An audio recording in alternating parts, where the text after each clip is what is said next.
You on out there? All right, let's get this thing moving.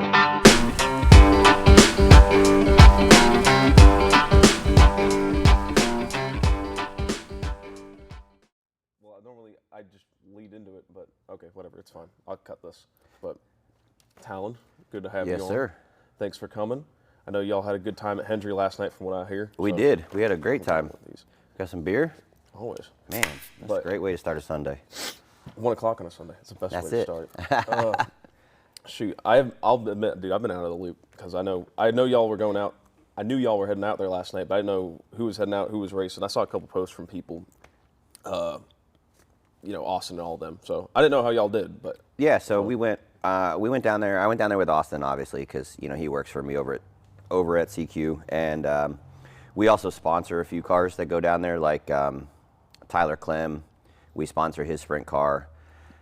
We do some sponsorship for Tyler Landis and his little mini sprint that he does. So we went down there. Austin finished, what I want to say, second in the heat race, and then fourth in the feature, which was crazy. I mean, he's good on dirt. He is really good on dirt. He's killed it. Yeah. And then Clem won the sprint car race. Sweet. He started 5th or 6th and drove through the field, won the sprint car race.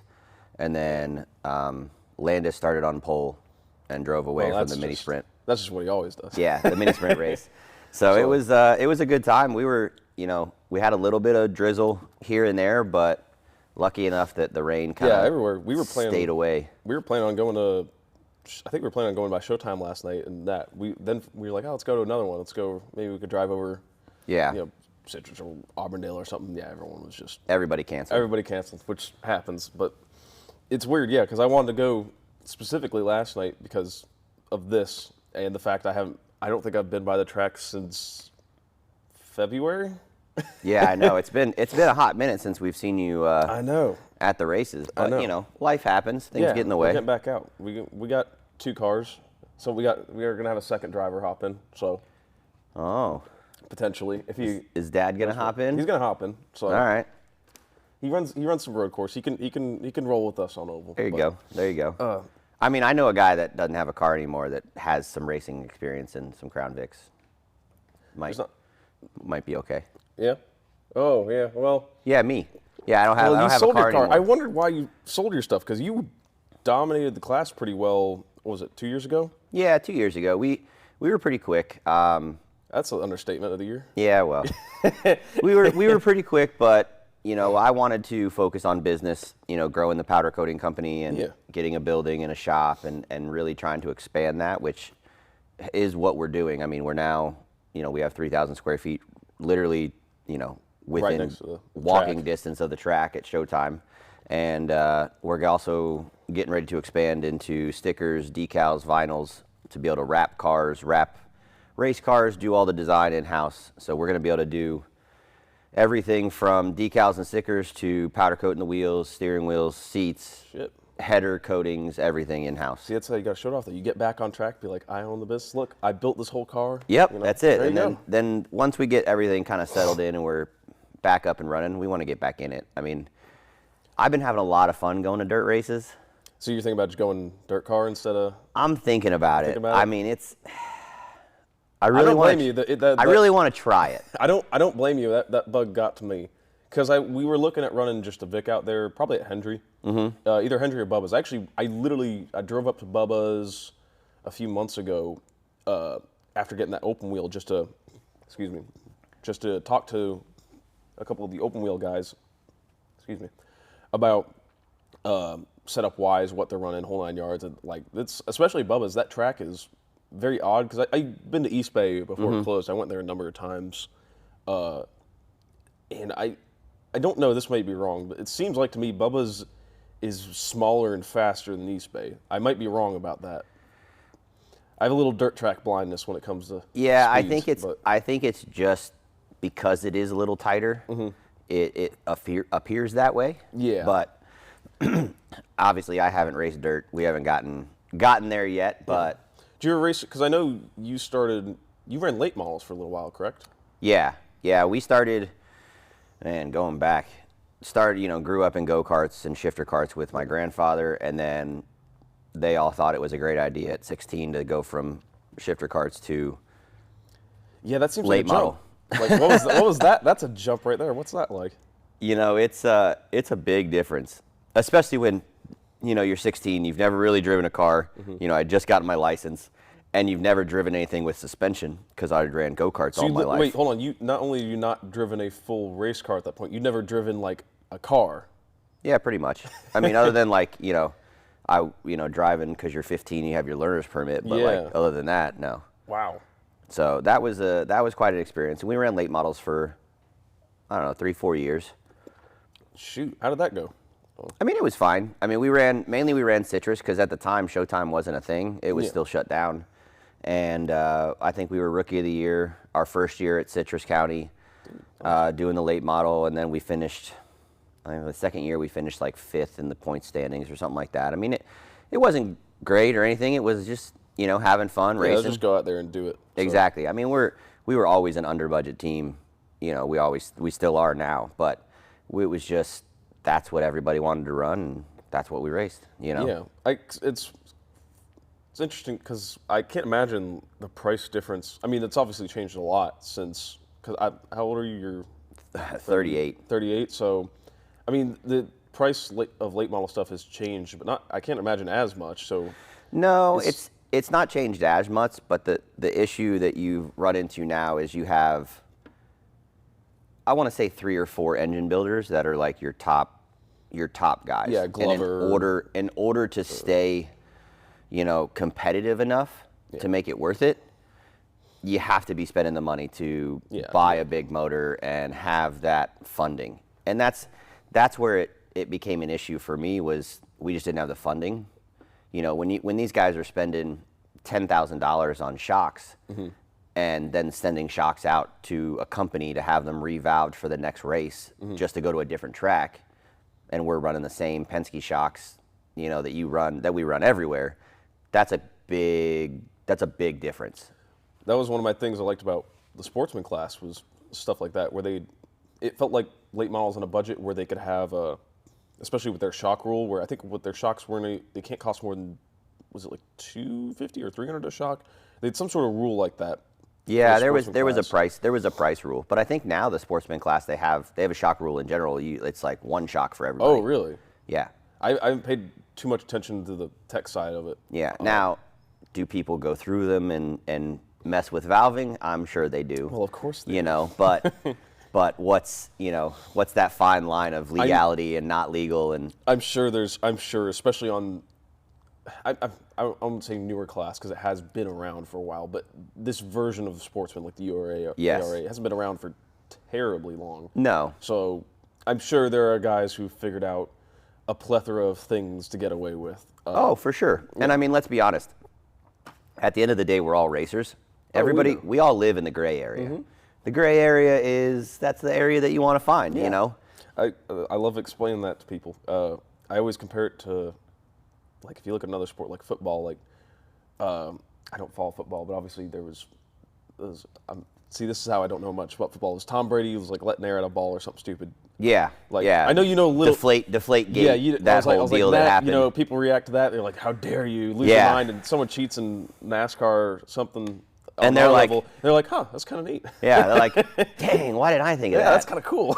But I mean, that's how the sport evolves, and that's how you get new rules, and you get people that start rewriting rules. I mean, let's talk about it a little bit. For instance, you have guys like Tyler Landis, who he just went out there and won Freedom Factory. Yeah.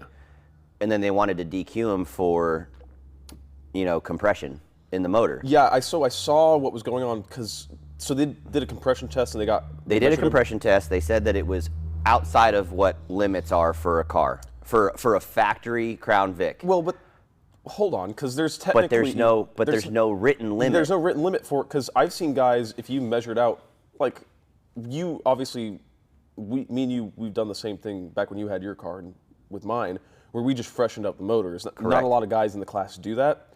I think besides me and you, there's a couple other people I know. There's a handful that are doing them now, but now they are. But initially, it was back then it wasn't. Was like you did Yeah. it, and I was like, I'll do it too. And Yeah, then, it was you know, run whatever 300,000 but, mile like, car you the could compression find. changes a lot with that, just refreshing the motor. I mean, there were guys pulling. I mean, unless you're pulling like some crazy like 12-to-1. Yeah, Like no, and so from my understanding, and I don't know all the ins and outs, they say a factory Crown Vic can be anywhere from 180 to 230 in compression per cylinder. So the problem is that P71s have more compression than standard Yeah. cars, and then there is technically no rule written that says your compression must fall within 180 to 200. Yeah, and that's so. I mean, I'm assuming the only reason they're testing that is just for obviously, It's just aftermarket performance. cam. Yeah, it's performance based, and I mean, what's happening is you have guys like, Curtis and Landis and Benoit who are Pushing your the consistent. You're consistent. Chucky Hearn always running up front. Mm-hmm. Well, what are they doing that's different? Yeah. And so they're trying to figure that out, but you can't just decide that you want to make a rule. No, you have to make because somebody has beaten somebody else, or they outsmarted you because they found a loophole, or they refreshed a motor and did something different to make it Yeah. a little better. Like that's it, in my opinion, that's bullshit. That is. I You mean, know? you're not. Yeah, I agree with you because it's one thing if you see something and then you decide after that race is over, like, okay, Correct. I kinda need to change this. Make the change after the race. Yes. Say, all right, Good job. You Great. figured it out. You figured it You out. got away with it. It's not going to happen. now again. we're going to have a new rule. Compression has to fall within X to X, or Exactly. whatever the case is. But don't go penalize the guy that went and built a brand new motor for a race, or comes out with a brand new car and then waxes the field, and you say, oh, well, his compression's too high. Yeah, the only people who bother me with cheating are the guys who just outright do insane shit that's obviously going to get caught. It's like, well, you're not even trying at that point. Like, Right. There's we know for a fact because there's a shop out in Central Florida who they build 4.6 heads for drag cars. Okay. We were talking to them not to have stuff done by them. I can't remember what we were trying to figure out. Yes, that's right. So we have an SCCA Yeah. Mustang that has a 4.6 motor in it. It's just a 3-valve, not a 2-valve. Dad was talking to them about having his heads done because they don't have any rules in the SCCA stuff for this right. T2 class. Right. Yeah, you can run And build it and run it. He was on the, and I know this for a fact because of this, but he was on the phone with them talking to them about having these 4.6 heads done, what all you could do aftermarket. And while he's on the phone with them, the guy on the other end at the company was like, yeah, we've gotten a lot of requests for like 4.6 work. And he's like, really? He's like, yeah, but it's mostly been the 2 valves. He's like, really? He's like, a bunch of guys are so it's like, I know for a fact. That a lot of I know people are for a fact, reaching out. there's some people reaching out to that. I don't know the name of the company. I won't say it, but I know for a fact there are. I don't know names, but I know for a fact there's people who've reached out and have Oh, of had course. shit done to that. But I mean, place. that just goes back to the old adage, old age saying of, if you ain't cheating, you ain't trying. Yeah, but but you're not even being smart cheating. You're just. I'm just gonna throw whatever I can at it and hope that they don't yeah, tech that but, far. like, it's so obvious. It's like I know what a Crown Vic sounds like. Yeah.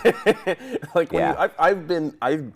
again, I won't name names, but I've been in the pits next to guys especially down at like Freedom Factory and stuff, where they'll start up their car next to me, and I'll look over at whoever I'm sitting with. I've done that. This happened. Me and Jesse were sitting next to each Yeah. other, and we looked at each other like, "Come on!" Like this guy starts up his car, and me and him were like, "Really?" Yeah, it sounds like a street stock. Yeah. It sounds ridiculous. You have some crazy aftermarket cam in it. It's loud as shit. It does not sound at all like I know what a Crown Vic sounds like. And they're like, well, Correct. I got an exhaust leak. Yeah. It's like, no, that's not Yeah, causing that. they're definitely pushing the envelope, and I think that they need to put more rules in to keep it more of that, lower budget racing. Because if you just let it go wild like it's going yeah. right now, before you know it, there's going to be guys with, 15, 20 grand in a car between yeah. a motor and that's starting to happen. I mean, I just saw a car, you'll probably remember this, he put up the car for I think like 13 grand. I guess he just had it at Freedom Factory and won with it. Maybe I could find it. yeah, that was Landis. Was that Landis? Landis' car? Yeah, That's for the 13 car. grand? Yeah, Holy he cow. sold it. He sold it? Mm-hmm. Wow. Because we saw that on Facebook the day after the Freedom Factory race for like 13 grand. Yeah, it was 12.5. Because I remember, I think he sold it for a little bit more than that. I don't know the exact number, but I think he sold like some extra parts with it or whatever that like so the guy had spares. But yeah, 12.5. I think somebody said that Curtis bought that car, that 63 that he ran at Freedom Factory, and ended up getting the win after Landis was DQ'd. I think he bought that car for 12.5 from like Mobile or wherever. Wow. So, I mean, it's definitely getting to a point that I mean, for 12.5. You can buy a street stock. Yeah. You know, like, I remember when I bought my car from Veltman, like that car, like the price we bought it for, that was expensive. Yeah. At the time, it was $4,500, and that was expensive for a Vic. And then I sold mine. Yeah. I sold mine for 85. Yeah. And everybody was like, "There's no way. How is this even possible?" And I'm like, "It's got a brand new motor in it. I don't know what to tell you." You can make the argument, especially with your car, because you had a lot of wins, especially in that. Especially in the 2024 season. Correct. And still lost the championship. Well, that was Yoho. That was the Hurricane. That's what did that. The Hurricane messed that up. I've gone into detail. It's because they kept adding races to make up for other races that were were missed.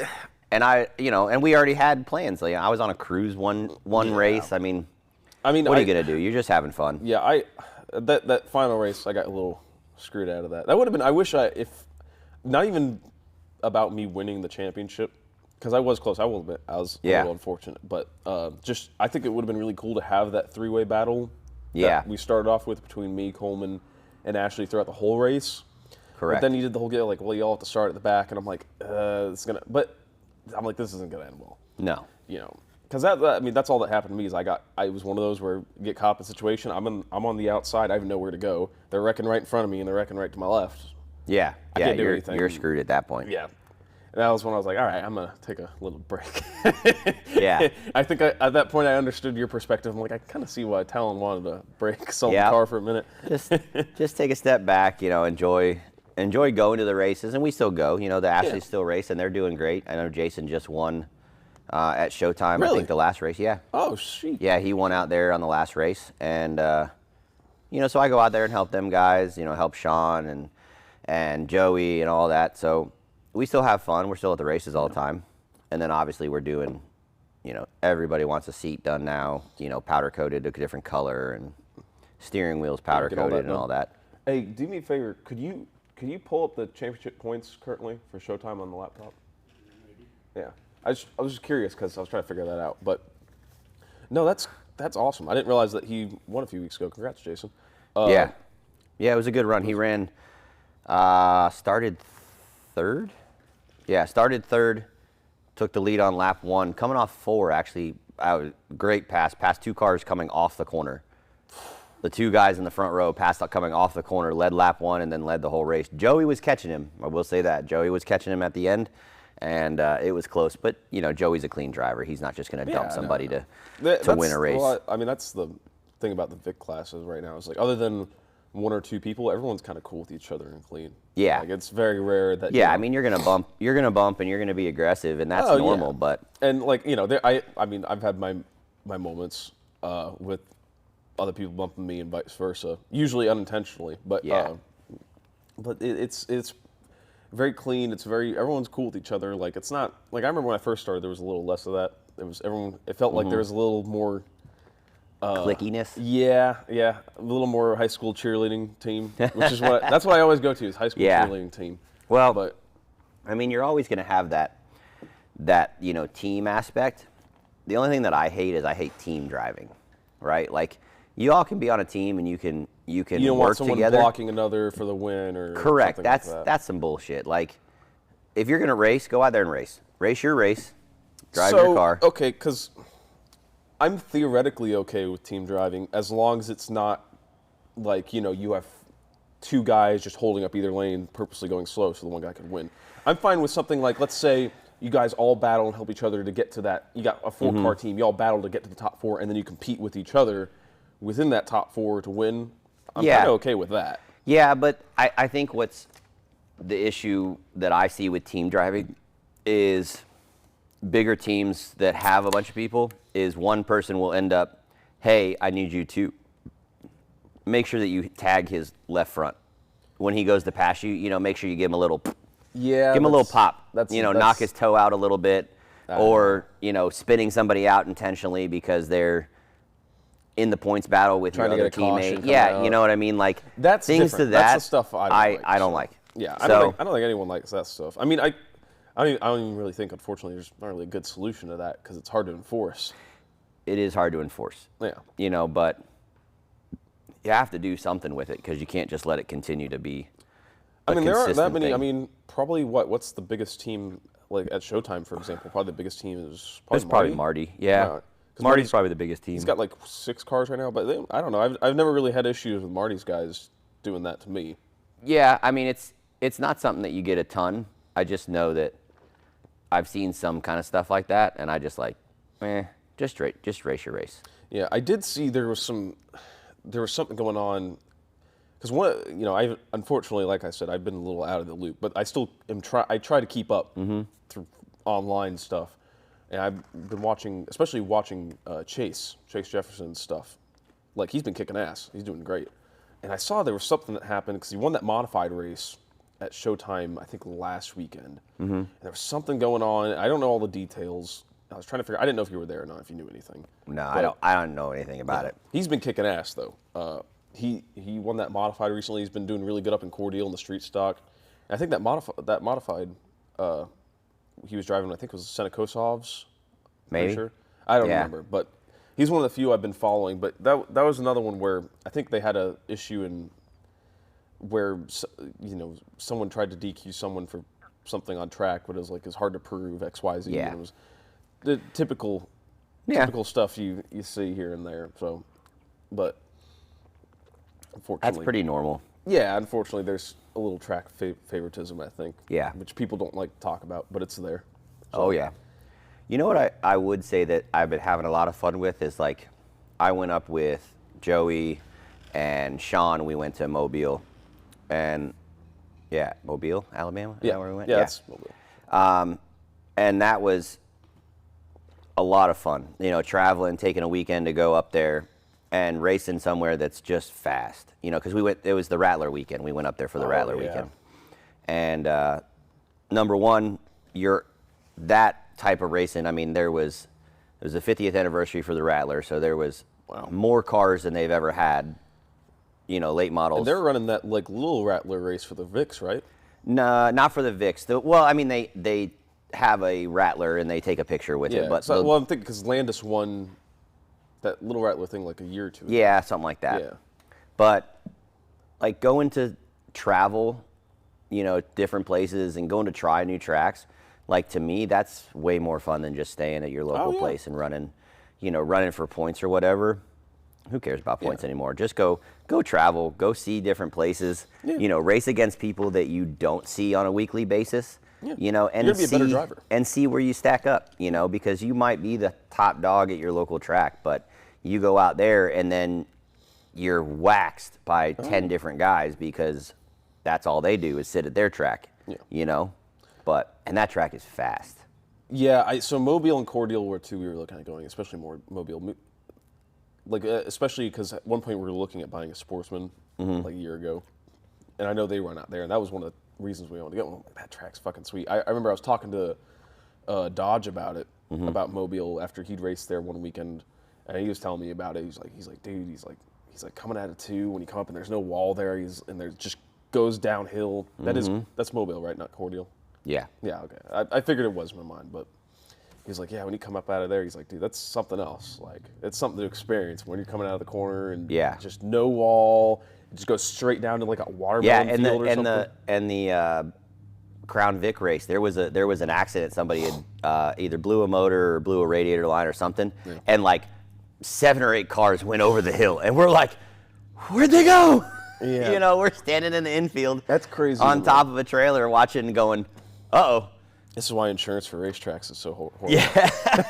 it's like how bad are the cars on the other side of the hill? You know what I mean? You're like, uh-oh. It's cool, but that would probably, because I know that's a big cost with a lot of tracks like that is insurance costs. I'm like, you can kind of Oh, reduce that maybe. Well, and the other thing too, you can't see over the hill. So like you can see the trees that are somewhat far away. Yeah. But like you go over the hill and you're not like, it's not like you're going over there during the day to walk and see what's over there. Oh, no. You're just on the track, and then all of a sudden, whoop, off the hill you go, and they're like, I don't know what's there, and I hope I don't hit nothing. I've seen too many in-car videos of that track where it's like, I really want to do it, but I'm kind of like, it's in the back of my mind. Because every once in a blue moon, I'll see a flow racing video pop up of someone going over it. I'm like, yeah, I really don't want to do that. I don't want to wreck a car like that. That's not my idea of fun. Yeah, but I mean, in retrospect, like from that to like dirt racing, where you get in a micro sprint or a sprint car and you go out there and flip it 6 times. Stuart Friesen late last year. Did you ever see that wreck? Where was it at? Oh God, I don't remember. I'd have to find it. Can you? Is he the guy that flipped indoors and almost hit the guy in the stands? It wasn't indoors. It was definitely outdoors. So Friesen, a truck series driver. Okay. He was running dirt modified, and he went up. It is a wild, like. Yes, I remember seeing that because they talked about how he messed up his back and he like broke several bones, but like when he comes up into the fence, it's just dead stop. It reminded me, weirdly enough, actually of a wreck in NASCAR. Was Dylan's wreck in 2015 or 2016? Yeah, when he hit the fence, where he just dead stop. Friesen did that, but in a modified. Yeah. Yeah, and those ones are the worst. Like he just got back in the car, I think, a few weeks ago. Yeah. In the truck series. Yeah, there's definitely been some people that have gotten hurt flipping in. Bowman. Yeah. Bowman's the one. I was talking with some friends and family about this when we were watching the race. I think he is way worse injured than people are letting on. Because of how off he's been in the car. Yeah. I mean, when you break your back the way he did, because I remember when that happened, when he did that in the sprint car, people were like, oh, he just flipped over and landed. I'm like, no, when you land square like that and you compress your spine. All he did was compress himself. It wasn't great. Like, no, that's nerve damage. And then add, 2 concussions he got on top of that. I'm like, I think he's has probably some nerve damage or something, because that would explain, because he had that vertigo thing a few weeks ago. Yeah. Where he was out of the car for 3 weeks. I'm like, vertigo's not something you just get. That's a symptom of something else. Yeah.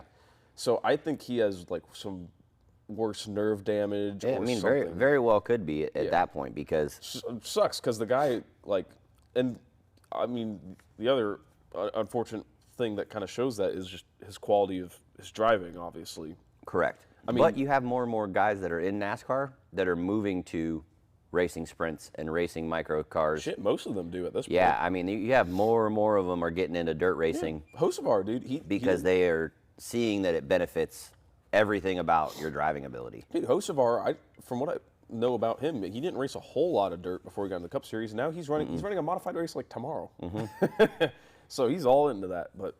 That guy's the man. Dude, I do like Hocevar. I think he's great. He's an aggressive driver, and I'm an aggressive driver. So I kind of not that aggressive. I kind of understand that. Yeah, I mean a little bit, but I like his driving style. I like that he is seems to be just out there having a good time. And it's like he had this breakthrough. He won Talladega, and then he won the truck race. Now he's qualified pole. Yes. It's like did he win, or he was running up front in Cletus's Crown Vic race or something? Yeah, I think he actually won it. I don't know. Well, they did like a switch off. Yeah. For the 500. So I don't know if he won it or how the deal was with it. I don't remember. Yeah, but he's just out there having a good time. My favorite is Kyle Busch.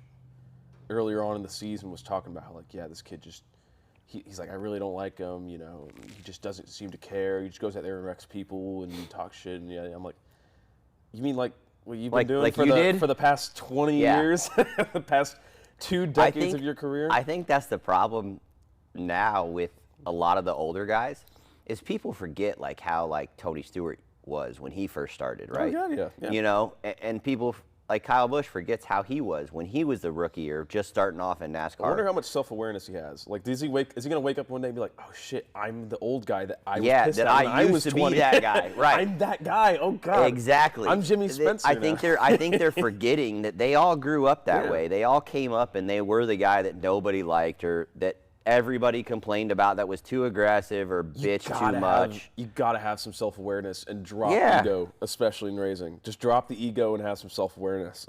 It saves you so much bullshit. Yeah, and these guys that are racing NASCAR and that are bitching about stuff like that, I mean, dude, you're racing professionally and being paid. Yeah. Shut up and just race. Yeah, you're at the top of the ladder at that. You know what I mean? Like enjoy life. You're not like the rest of us that are, busting our ass to build a business or busting our ass on a 9 to 5 just so you can go out there. Just so you can go to the short track at your local short track race. Yeah, no. I mean, luckily, I mean, it's the unfortunate part because it used to be. I mean, a lot of those guys, they came up. They still say the same thing of like, oh, you just start at short track and you work your way up. I'm like, it's hard to do that. It's not that anymore. You can't really do that anymore. I mean, it's money.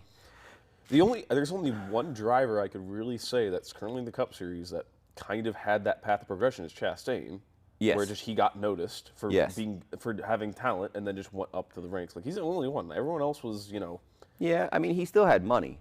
He did. still had some backing He did, because but his family owns a watermelon farm and all that stuff. He didn't get his ride because of money. He got Correct. the ride because of the talent, and he got lucky. There happened to be a seat open, finished top Correct. 10 in that seat, and then it kind of... Nowadays, in my opinion, it's how much money do you bring to the table? Because you can walk in with your 16-year-old son if you have... Well, again, Kyle Busch said that for his own motorsports team a few years ago. He's like, if you don't have the money to pay for it, I'm sorry, you can't be in my car. He's very blunt. I give him some credit. He's very blunt and honest. He's like, it sucks that it is that way, but it is that way. It's $5 million. Here you go. You want to race it? It's $5 million. Here you go. Yeah. And that's unfortunate because I really do think there are guys that can drive way better than a lot of guys that are in the Cup and the Xfinity Series and the Truck Series. I have a genuine theory that I think that at least half of the Cup Series field, there are a plethora of drivers in the short track scene at this moment who could beat them and compete in those teams. Oh, 100%. I think a large portion of the short track world in this country, in the world, whatever. I think a lot of them, if you put them in a Cup car, really gave them time and walked them through it and gave them good training, they'd kick ass. 100%. I think guys like, you look at guys like Nassie, you look at guys like Allman, Webster. Yep. I mean, Webster is a completely underfunded team. Yeah, and he's kicking butt. He's out. He just won at Citrus, which was awesome. I got to watch that race. I was there for that. I remember watching him win at Freedom Factory. It's like you have guys like that genuinely understand cars and understand setup and work on their stuff every day, and they're fast. But they'll never get to where some of these kids are going because, Daddy doesn't have $30 million. Yeah, and people blame the teams and the team owners and stuff. It's not even really their fault. It's just the nature of how it is now. It's a business. Yeah. That's what it is, and they talk about it. I remember a couple years ago, some of the NASCAR teams were talking. They had like a interview or something where like majority of NASCAR teams break even, like they break even or lose money. So Jeff Gordon a few years ago, I think I talked about this on the last one with Marty, but Jeff Gordon said that Hendrick Motorsports on paper has not technically been profitable for like 15 years. Yeah. The most successful team in your sport. Imagine saying like, Mercedes said, in F1 said, we haven't been profitable for 15 years. Yeah. Well, why are you still doing it? Yeah. Well, I mean, a lot of that's going to change now with all the new charter agreements and all that shit getting fixed. Like that's going to fix a lot of it. Let's talk. I have a question about that. Let's talk about that. That charter agreement and that got lawsuit. some thoughts on this? I do. Yeah. I do. Is the lawsuit happens? Michael Jordan wins. Mm-hmm. Reddick wins 6 out of 5. Six races. You're going this direction. You're 6 races in a row. Are we going into or conspiracy theories? Yeah. What? What? I mean, yes. He was in. He won some races legitimately, no problem. Fair but enough. then there was some Which one? Which race? I don't have one. I don't have one in specific that I could say like that's a little sketchy. But I know that there's been. I don't know. I just for a guy that was never there, and then all of a sudden that happens, and now he's. Well, but I mean, if you look at the history of his career, when he was in RCR, he did very well in RCR. Even when RCR was kind of on a downward spiral. Yeah. And he was still winning with. I mean, he wasn't winning obviously this much. Correct. But he was still winning. So I mean, look, I love me some good conspiracy theories, and I've seen all that online where people are like it's all rigged. I'm like, I don't think so. I don't think it's rigged. I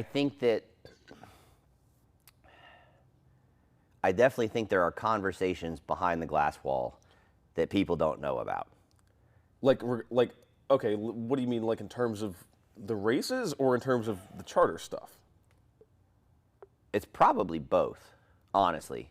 But I think it's in terms of racing.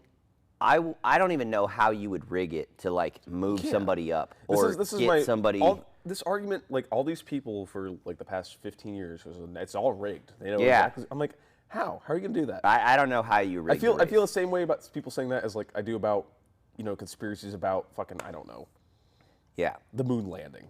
Or like flat Earth. I guess flat Earth is big. So I was gonna say we all know the moon landing was fake. Let's be honest. but yeah, I don't know. I think that there are probably some deals that are made and things that are said that I think I'll give you this. I'll say I could definitely see deals being made between teams rather than between a team and NASCAR on certain things. I could believe that a lot more than I could believe I mean. I just know that with all of how it went down and then the lawsuit and then Jordan winning all these races. Now, granted, Jordan is a competitor, right? He's going to put the money in. He's going to buy the top of the line equipment, and they're going to have I definitely think they figured out something with the cars because people are talking about, because this is the other thing. People are talking about, well, it's just Reddick. I'm like, Bubba's been running good. First of all, I think Bubba's a worse driver than Reddick. Oh, yeah, he's horrible.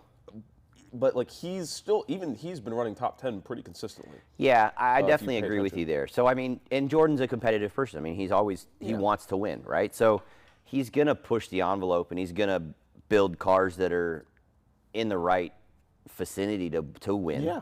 But Reddick might win the championship, assuming he doesn't have some crazy fall off. Yeah, I mean, it's just with the new system, like just how it went. It was just very conspiracy theory-esque. You know what I mean? It feels like it. Listen, I'll give you my conspiracy theory. I'll give you mine regarding. All right, it does have to do with it. So I think because obviously you have Jim France right now. Mm-hmm. It's changed in the past few days because they announced O'Donnell is going to become CEO again. Correct. That's a whole other can of worms, but. I think Jim France has been running NASCAR for a lot longer than people realize. I think even before Brian France got in, he was making all the decisions, and that whoever was CEO, that was just the facade. That was the facade. Because, like, I mean, come on, you think that coked out lunatic Brian France was making any decisions? No. No. Like, no. But so I think he's been doing it for a while, and I think a large majority of decisions. And there's a guy. Is a YouTuber, like a NASCAR guy. His name is Slapshoes.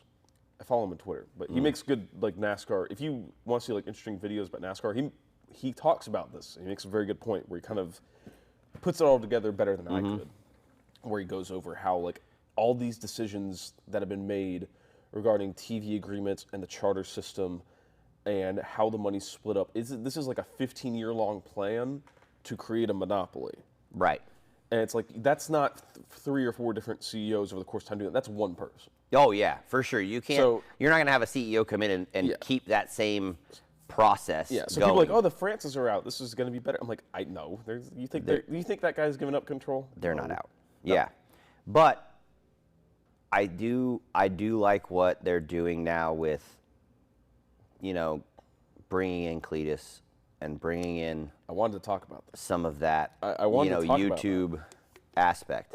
I want to talk about that because a lot of people have been very upset about Cletus.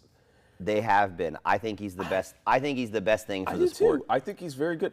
And the one thing I will give the people who are not happy about it, they shouldn't have run him in that truck race at Daytona.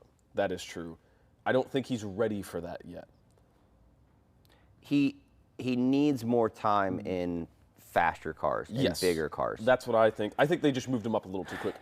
Other than that, Cletus can drive. Oh, yeah, absolutely everybody can. knows he can drive. Yeah, you know, absolutely. he almost won Talladega in the ARCA race. I mean, that was big for him. That was impressive. That shuts people up. Correct. So, but and all these people are like, there's people who are saying like this is damaging the sport because you're having someone who's not professional. I'm like, what? It's not damaging to the sport. Cletus numbers. is bringing in so many more people that never even would have considered watching an ARCA race, would have never considered watching, you know, a NASCAR race, just because they enjoy him as an entertainer. Yeah. Outside of whatever else he does, he's enjoyable to watch. And that is just going to help the sport in general. Him bringing Squirrel McNutt, LS George in too. I mean, he's just a character. Yeah. But at least it's something. He can drive. He's learning. He's not Cletus, but it's still another aspect. He's got a great backer with Heat Wave because he got in with them and has promoted them kind of since the beginning. And, that's turning into a great relationship for him. And I think that bringing in the personalities is what will help NASCAR grow to the next level. Yeah. I mean, it's going to be a big deal. Like, to prove my point, because I was, like, as of right now, ARCA Menards Series viewership, how much do you think they've gone up since Cletus started racing? Oh, probably 300%. Oh, well, a little lower, 41 to 50%, which is still a crazy increase. You're talking that you just doubled your viewership, basically. Yeah. Like, so a 41 to 50% increase, first of all, it's insane for ARCA. And then on top of that, it's just engagement through his channel into the Cup Series and everything else. I mean, and like you have YouTube that's live streaming his in-car. Yeah, that's great. Like during the race. Yes. So now you have this $1 billion company that's YouTube that's now getting involved in NASCAR.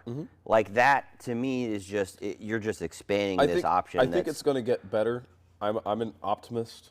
I think that there's other things that I think are going to happen. I think Amazon Prime is going to take over most of the broadcasting, which would be great, and other stuff like that. I think keeping Cletus and those guys involved. Shit, I mean, there's so much you could do with him, just him alone, with him and his YouTube. Oh yeah. I mean, there's so much you could do. Honestly, this is going to sound like a crazy ass idea, but it has to do with the All-Star race. I was thinking about this because now, the All-Star race when it started used to be it was very prestigious. Like you had to be the top to get it. Now it's kind of just whoever's in the season. I think they should make the All-Star race open not just to. I think they should make it open to, Cup champions. Yeah. Stuff like that. I'm not even sure if they should keep it open to Cup winners because the problem is there's so many random people who win Cup races. I want to see the best. But it's at that time, then you roll out guys like Hamlin, so that's kind of hard. But I think at this point, they should turn the ARCA race, the All-Star race, into a Crown Vic race. Put all of your top NASCAR drivers in a Crown Vic. So you want to do the Freedom 500? In an equally built Crown Vic. It has to be equal. You cannot go doing anything crazy. Every Crown Vic's got to be the same. that's a and then idea. stick every single NASCAR driver in a Crown Vic and say, Are we going to race him at Bowman Gray then? Oh, for sure. For sure you're going to race him at Bowman Gray. Stock Crown Vics, there you go. Yeah. No, but I was going to say, I think that the All-Star race should not just include NASCAR drivers. I think they should start inviting top-level dirt late model guys. I agree. I think the All-Star race, if you want to make it interesting again, have guys like Nassie hop in a car and run the All-Star race. Start inviting guys that aren't. Put Pollard in a car. I mean, look, Pollard ran Richmond in that O'Reilly's race a few years ago. Dude, he kicked ass. I mean, he finished top 10? Dude, I would kill to see an All-Star race where I could watch Pollard, Nassie, Allman, Majeski, and all race against Larson, Hamlin, whoever. So I think that would be great, and that would go to prove the point of a lot of these guys who are, semi-professional or whatever. That's why sticking them in Crown Vics is the way to go. Because it's all skill. You're hopping in a different car that you don't normally race, that only one person prepared, so they're all identical. But you could just do an SRX car at that point, because most of them No, I think SRX it's cars are too pretty cool. it's too powerful and it's too set up. So you want like bare bones. This is shit fucking sucks and it's 300,000 miles and it's got shitty suspension and everything else. Have fun and I want to see you out there fucking driving. You're gonna watch guys that you would think would run up front, run absolutely dead last because they can't drive, because they've just been taught how to drive the one car that they fit in, and that's it. And then you're going to watch guys like Larson, guys like Cletus, guys like they're going to Bush. legitimately drive anything. Yeah. I saw Cletus running those crazy fast boat races the other day. Yeah. Like he can and drive won. anything. Yeah, and he won, yeah. Yeah. I mean, who hops in a boat and goes and does the freaking, boat crazy. road racing thing and wins in your first shot? Yeah, I mean, nuts. So to me, if you could do that, you have talent somewhere in your body. Your body has talent built into it. When he was running that Sportsman that first time when they reopened, we were down there running. Yeah. And I remember when I saw him running that Sportsman, and I was like, one of the first. He'd never run anything like that before. Yeah, at the Freedom Factory. At the Freedom Factory, and I watched him. I was like, dude, he's got his line down. Like he didn't make the A main or nothing. Yeah. But he hit his lines exactly how he should, and he did fine. He passed a couple people. Like he hopped in the car and was fast and was competitive. Better than most people's first time. Correct. And I think too many people are overlooking the fact that he can do that. Yeah. And he can drive a drift car, and he can drive a drag car, and he can drive a Crown Vic. Yeah. Just give him and again, like everyone's like, oh, it's bad because he wrecked out in the truck race, and so. Or they're saying that it's bad because he's just a YouTuber and that's the only reason he's getting a ride. Yeah, well. Is that any better than Austin Dillon, who's only getting a ride because he's the grandson of Richard Childress? Correct. Or Ty Dillon, or exactly. That's the only reason that those guys got in and were able to grow. And now, granted, they can race now. They're good, ish. But they had that ability to have somebody that says, here you go, you're going to learn to drive this silver car. Platter, have Here's fun. a silver platter. Yeah. I would rather have someone come in who gets a ride because he has a platform and can help the sport, rather than someone who says, Grandpa, I want car. Correct. Like I would much rather have the latter. Correct. So it's like, and there are, don't get me wrong, there are plenty of kids that have the money backing, but then, also have the talent to go with it. But then there's people like Rusty Wallace's son, who, basically went bankrupt trying to make his son a race car driver. Correct.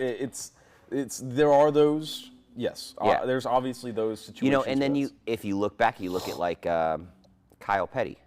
Kyle Petty talks so much shit about Cletus. He doesn't deserve to be here. He shouldn't be here. Dude. Dude, I don't think, what did he win? One race in his career? He won like one or two, and that was he wasn't a good driver. And more importantly, he was nowhere near Richard Petty. Right. I think is kind of the important part there. Right. He got in because his brother. You know what I'm saying? Not wrong. Like, so you can't talk shit about a guy that. To be fair, I don't think Richard Petty actually got 200 wins, but. Yeah. But you can't talk shit about a guy that built a YouTube channel and around racing and cars, and then gets into NASCAR when you couldn't drive yourself out of a wet paper bag. Yeah, exactly. People are ignoring people are too focused on the fact that he didn't go to this and that. I'm like so. I mean, first of all, he's racing in fucking ARCA full time. The Schofield's racing ARCA full time. 50% of people that are in NASCAR in those upper level racing paid for their way to get there. Oh, I'd say more than 50%. I'd say more than that. Probably. But nobody talks about it. And it's funny because it's just under the rug, hush. People are complaining about this with him in ARCA. Anyone can get in ARCA. I mean, the Schofields run ARCA still, I think, to this day, and they're a local team. Yeah. Like, that's a local family and a local team. I've watched them run ARCA at Daytona. Dude, the best thing, have you seen Jeff Schofield going dirt racing? I've not. He's won like 3 races in a row. Really? In a dirt modified. Jesus, I haven't really seen them. Go look it up. I think the last interview he said, I was reading it on, I think, Sunshine's race page or whatever. Yeah. And he was like, I don't know what the fuck I'm doing. I'm an asphalt guy. I'm just out here having a good fucking time. Was he the one who's running the ARCA car they had or no? Yeah, he was running the ARCA car. I didn't know. I don't know if they still have the ARCA car. I think he got rid of it to go dirt racing. Hey, but, I don't blame him. But he's won like 2 or 3 races in a row because the guy can drive. Because he obviously, yes, he has money. He can buy the best equipment. But this is my point with them is like, this is just a local racing family able to get up to it. What Correct. makes you think that, what is the difference between them getting up to it, like the guys like the Schofields, and someone like Cletus? There's Like, nothing. They both have driving ability. They both have the money to do it. There's Why not let nothing them do different it? about it. Yeah. It's just Cletus has a fan base. Yeah, but nobody complains about Schofield. No. But everyone complains about Cleese, which is crazy. It's like, Yeah. they're the same, in my mind. It is. It is 100%. But, you know, we'll see where it goes. I think that's the best part. I mean, his goal, I know, was to eventually run the Daytona 500. That was like a stated goal. I don't know how realistic that is, but I mean, I guess it is, but I think he will. I think maybe not next year. but a few years from now. I think give it 2 or 3 years, NASCAR will approve him to race, and RCR will 100% put him in a car. I don't know. It depends. I mean, they've been really picky with him, particularly recently. So I think as a PR, you know, idea, It's a smart RCR move. signing Cletus yeah. is the best thing they could have done because it brings more attention to them as a team, to all of their drivers. I'm a little worried about him driving an RCR car right now, though, because that team has been kind of slacking recently. Yeah, but I don't think that's a big thing. Honestly, I You think that's going to go away? I think that'll go away, especially with all the charter changes and to give it 2 or 3 years, especially Honestly, with they need Cletus to- learning how to drive those cars. Honestly, they need to get rid of Kyle Busch in the Cup Series. He needs to retire. I don't know. I like Kyle Busch. I don't have an issue with him particularly, but I think he needs to retire. I mean, think he's a done. driver. He's a driver. I think he's I- focused on his kids racing, not his own, and that's why. his Correct. performance He is 100%. Which is fine. He There's is no issue with 100% in with Brexton. Yeah, which there's And- no issue with that. I don't have an issue with that. But and I won't knock Brexton at all because I've heard he does good out of Auburndale. he's a good driver. Yeah. Like, yes, he has money, he has the best teachers and the best coaches and the best of everything you can get. But the kid is learning, and he is learning the right way. I mean, he can't be that old now. He's gonna be like what, 14? Yeah, he's going up through the ranks. Yeah, he just got into a late model, just got into a full-size late model. Jesus. So, you know, he started off in the Bandoleros, then went to Legends, then went to dirt racing and midgets. He did and the micro path. sprints. Yeah, So- yeah. Kyle let him learn how to grow, Which is good. which was great. I could think see that's him. the I best could see thing. Bush being a very effective teacher. Yeah, and I think Brexton will 100% be in NASCAR, and And he I think will it's one of the other things. be I a good like, driver. I like that he's having him run tracks like Auburndale and places like that. Yeah, he's Well, running I mean, the local tracks. He's yeah. running the small guys. Running Citrus. You I know? mean, shit, fucking Swarney Ernie Irvin's kid still runs Citrus now and then. Yeah. I always like it when I see those guys. Like I think Bush hopped in a Legend car one time, like a year or two ago. Brexton was there, and he's like, "I'll hop in a Legend car." He raced out there at Auburn. I'm like, "That's cool as shit." So Correct. I couldn't go, unfortunately, but I actually I talked to Matt. I want to do some commentating out there. I thought about getting into that. That'd be fun. I want to try it because I like doing this. Yeah. I don't shut up. I can't we- shut my mouth. We and- definitely know that you don't shut up. I mean, can't let's shut be up. honest. Anybody that's been at the racetrack with you knows that you don't shut up. No, I can't shut my mouth. So I might as well use that power for something useful. Yeah, and honestly, at the short tracks, I mean, Auburndale's pretty good because I just wanted to do it with Matt. so kinda Matt's really good at Matt's being great. I love an Matt. announcer. Showtime needs help. Their new announcer has been pretty good. He's been good? He's been getting better. Their new guy that they just got in. I'd want to do. If I did this, I'd want to do 1 or 2 with Matt, and then potentially And do then a bunch see of how it Showtime. goes, right. Yeah, and then I do some at Showtime when I'm not driving. I wish that our tracks locally between Auburndale, Showtime, and Citrus, and even Freedom Factory could get together and really put whether it's a series or just some agreements together that everybody's on the same page when it comes to rule book. Rule book. I honestly think a couple of them just don't want to work with Yoho, and they won't. Maybe, But then Yoho needs to just understand that he runs the track, but he needs to set up a CEO or a CFO or somebody that runs the day-to-day. That's what everyone's been saying. That's what I've been saying is like, and I think he takes that criticism the wrong way. I'm not telling him like you're doing the wrong thing necessarily. Correct. Yeah. I mean, look, he is a racer at heart, and he loves racing. Yes. And he wants the sport to be successful. This is one of the things when people criticize him, because I've been critical of him on many things, but I've also defended him a lot. The one thing I'll always defend him on, a lot of people say, oh, he's just tearing that track down on purpose. I'm like, no, he's not. No, he's not. He may not do everything right. He definitely doesn't do everything right. But he's still, it comes from a place of him trying his best. I think so. Which I think it can appreciate. It comes from his heart as far as the racing. He grew up at Sunshine. Yeah. You know, when it was Sunshine, and he wanted it. He wanted to own it. I think a lot of people want to paint him as like, oh, he's just this fucking asshole who just wants to rip down the track and make it worse, because that's easier to do in your head. Correct. Than someone who like is kind of like, okay, he's made some shit decisions. He absolutely has, but it's not with malice intent. No, and I think that so. As he goes, it's a learning experience, right? Like nobody knows, but I can't imagine how difficult it is to run a racetrack. I'm sure it's extremely hard. I mean, there's so many aspects that are behind the scenes that you don't see. Honestly, I'd want to have him on here to talk about it. Tell me everything. Yeah, I mean, I think that would be great. I don't think he'll ever agree to it. I don't think so either, but I think that would be great. I'd love to. If I could sit down with him for 3 hours and just like line by line, like, all right, tell me exactly. I thought about this in my head. I literally dreamed about this because I want to do it. Yeah. I'm like, tell me exactly how this works. This works, that works, that works. What was this decision? Yeah. Because I want to hear you out. I want to understand it, and then like really discuss it. Like I thought about it so often. But if they could figure it out, I would love to see the UARA go to Showtime and I'm race. shocked they haven't. They haven't. Yeah. Right, because, and I don't know if that's damn near every other track. I don't know if that's because of, Robert and their relationship together or whatever, but like, there's no reason that they don't. You know what I mean? And it is a tight little bull ring, and there's been some great racing there. Absolutely. Like when they did the 50,000 to win late model race or whatever, and I think Nassie won it or whatever. Yeah. I mean, that was a great freaking race.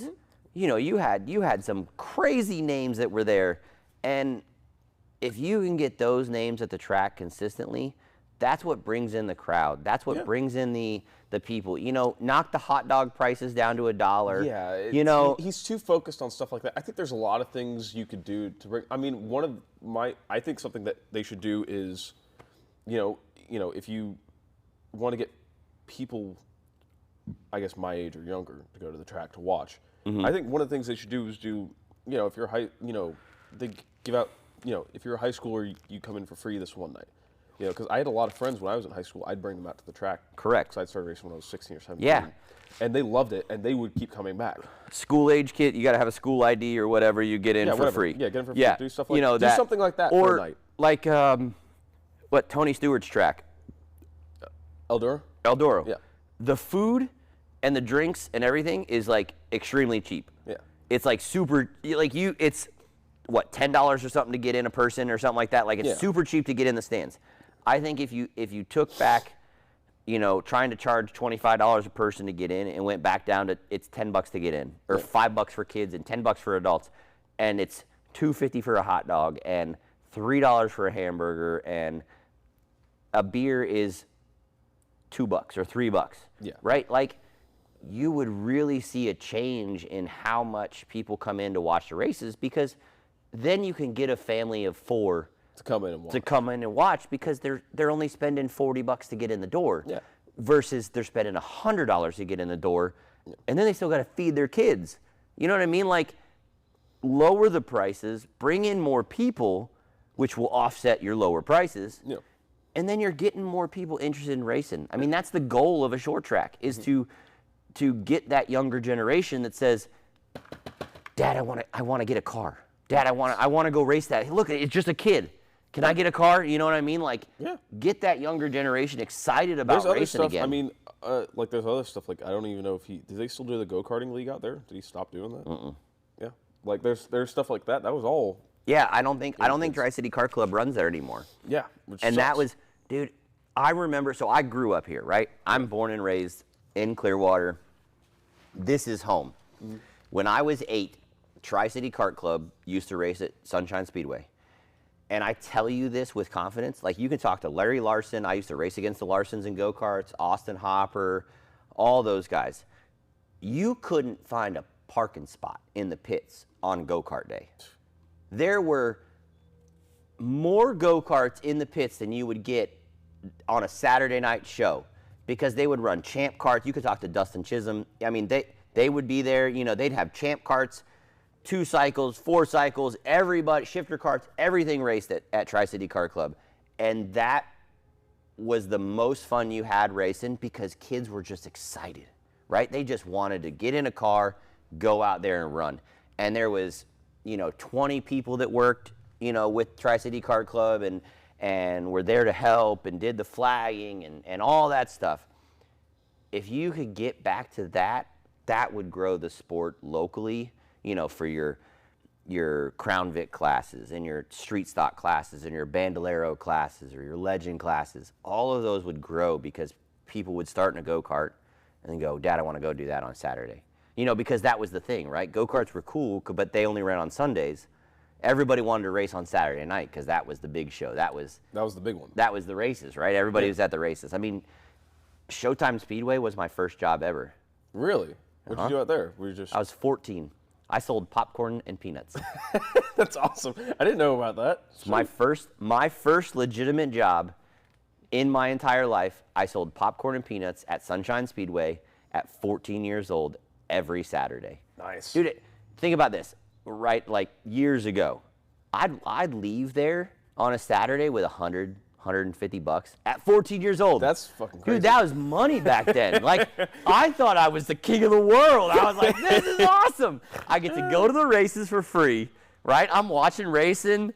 You're making $100 My grandfather was in the pits, working as a crew chief for Carl Laddie, in his sportsman car and street stock that he used to race. And I'm in the stands yelling popcorn and peanuts. And, dude, the stands used to be packed back then. And, I played baseball, so, like, people would order peanuts. I'd be like, yo, peanuts! And I'd throw them up the stands. People pass down the money. Like, that was fun.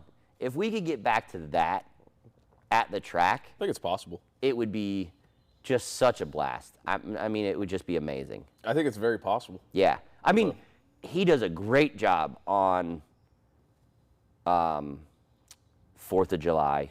Yes. New Year's, right? His fireworks show. Those big ones where he has school bus and fireworks. The fireworks show. Dude, Yoho kills it. I think he has a better fireworks show than he does. Than half the cities do. I do get absolutely terrified sometimes. I mean, sometimes we think he's going to light the track on fire. Oh but, God, yeah. There's been a couple times where I'm like, oh my God, you're gonna blow up that semi. Correct. But it's kind of sketchy, but it's fun. It's fun to watch, and like he does really good at promoting that stuff. And I think we just need to get back to that. If he had that for every race night, and I'll give him another thing besides that is the drift nights. Mm-hmm. Every night they have a drift night, it's fucking packed. Like there's a line out to 49th Street. Yeah, to get in. Right. Like it's crazy. Like I know so many people go to that just to watch and hang out. Correct. So why not start doing drift nights like setting up with some of these local drift companies and having a competition? There's a lot of them that would agree to it. Do a Florida-based competition that goes from here to Bradenton to Citrus and does drifting or whatever. Mm-hmm. And then you could even set that up as a Friday night thing, so you're not taking away from the Saturday night. Set your drifting up Friday. Yeah. And then you could even integrate it into the Saturday night show. Like drifting is Friday. That's all your prelims for your drifting series. Mm-hmm. Finals or semifinals and finals are done Saturday night with the circle track racing. Yeah, but look, we tried to do that though, and it just took up a lot of time. We weren't done till like 2 a.m. with the old track stuff because we did try that. If you remember. I remember that, but I think with that they took too much time. It was just I feel like the spectator drag stuff. It takes too long. It was just do this. Yeah, but I won spectator drag. That was fun. That's right, you did with the. You still got that car, the S2000. Yeah. No.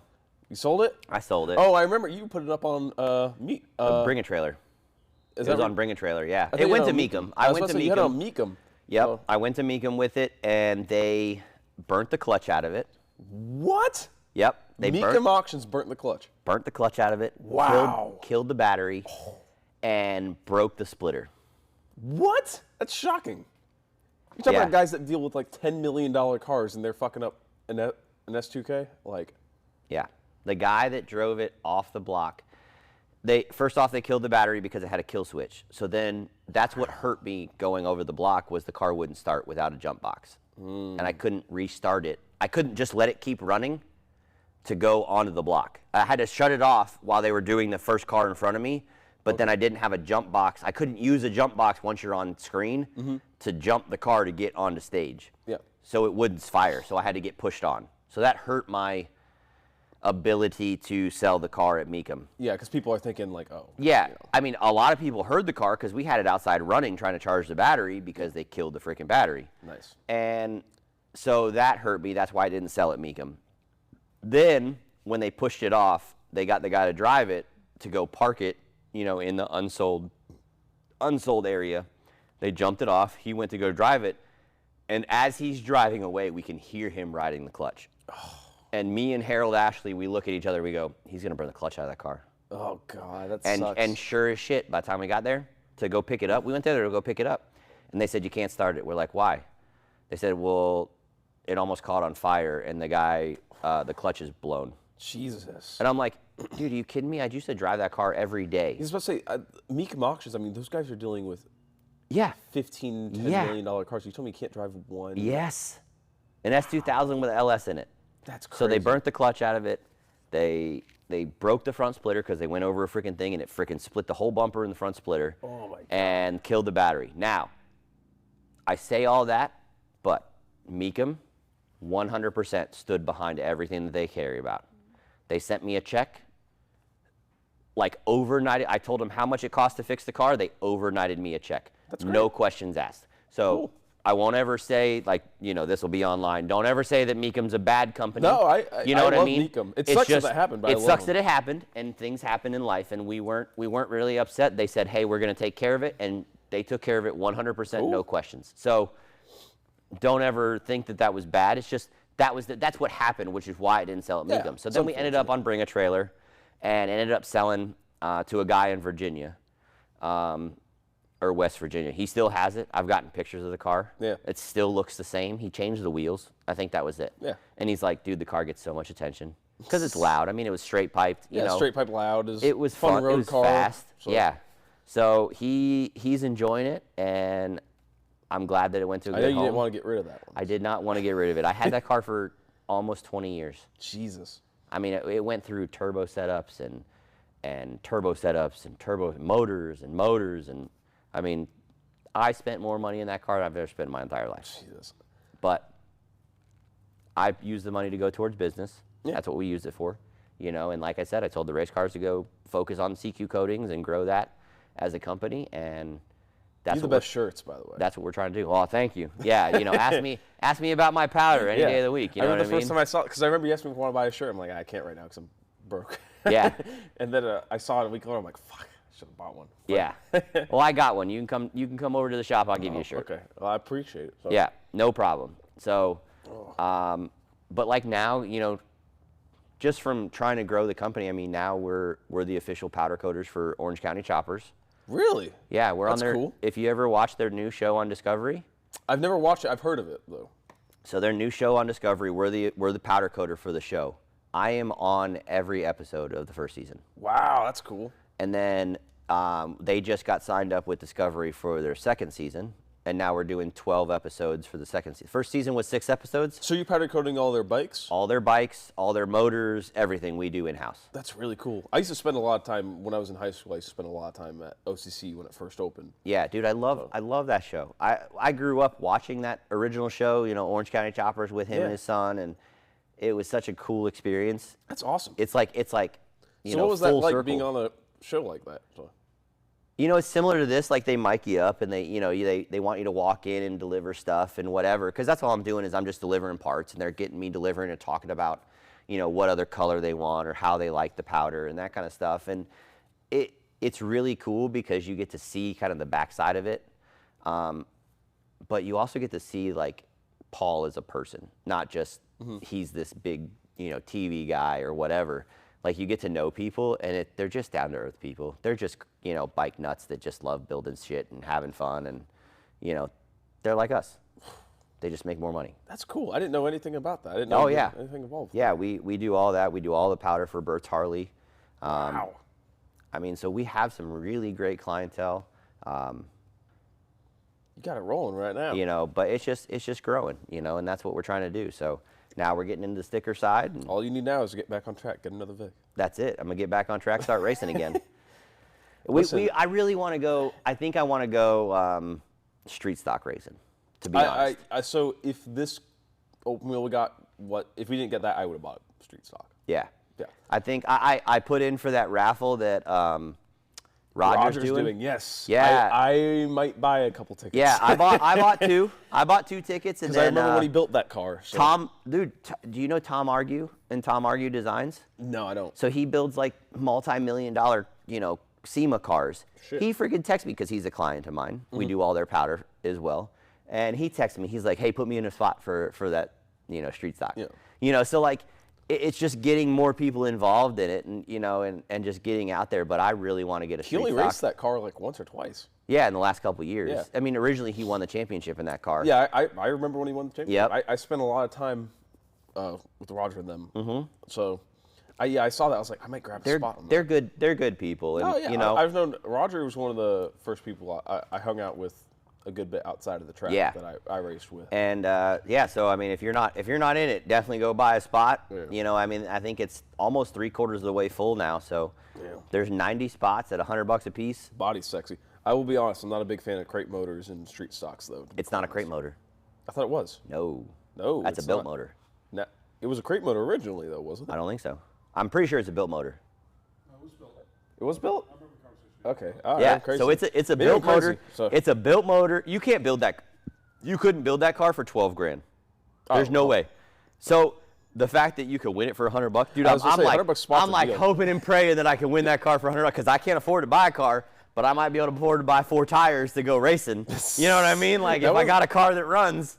I may grab a spot or two. I mean, like that's what I'm saying. Like I want to go street stock race, and I think that's going to be my next step. That's a whole. I talked to Tommy about it a lot on one of the previous episodes. Yeah. Like, people don't realize like that's a whole other level. Like people think of like a lot of setup. They think of like late models and sprint cars. No, there's a lot of setup in street stock. There's a lot of setup in street stocks. Yeah. When it comes to, and then like I've talked to like Mark Nelson a lot, who's gonna come on at some point, and like that guy's a genius when it comes to street stock setup. Yeah. He's absolutely fantastic. Every time one of the best things I learned was going out there was if you're at the track, just fucking shut your goddamn mouth. Again, hard for me to do, but shut your goddamn mouth and just listen to the conversations. I've listened to some conversations between like Mark Nelson and Tommy Meyer, and I've learned more in those 20 minutes than hours and hours in the shop. Like, and just listening like, and those guys are great. And you got the old heads, like Harold Ashley, the Duck who just call him Ducky. Duck who used to be a master in the street stocks, and I'm sure still is. Still is. Yeah, you got Rocket man. Red, Rocket Red's still building cars and still setting cars up. He's another one who's on my list. You got the Strubles that have won a couple races. Cody and all them. Yep. He's been winning. I mean, there are some fast guys that run street stocks, and I think that I like the street stock class because it's still steel body. It's still. You have a good balance between. You can still kind of beat and bang a little bit. There's a little bit of roughness that can be involved, but you're not going to kill a car by beating and banging. It's not like a late model or a sportsman where you hit a car and you're taking 3/4 of the fender off. You know what I mean? No.